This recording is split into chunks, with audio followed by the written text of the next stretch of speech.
इस समय दुनिया भर में कोरोना वायरस संक्रमण के मामले 8 करोड़ से ऊपर हो गए हैं और मरने वालों का आंकड़ा 17 लाख से ज्यादा हो गया।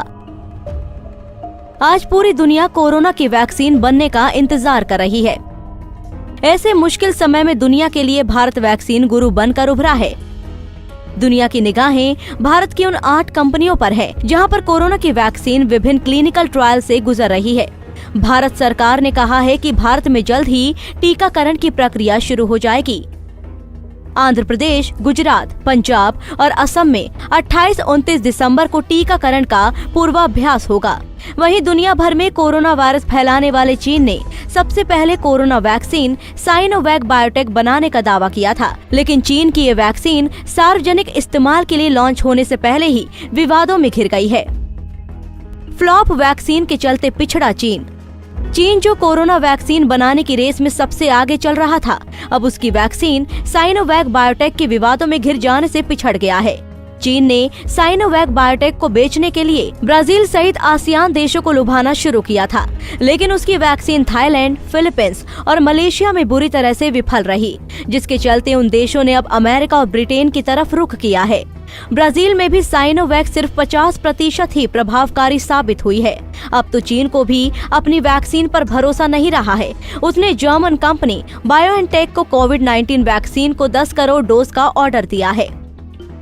वहीं कोरोना वैक्सीन की रेस में भारत के प्रदर्शन की बात की जाए तो भारत विश्व के सबसे अधिक वैक्सीन उत्पादन करने वाले देश के रूप में उभरा है।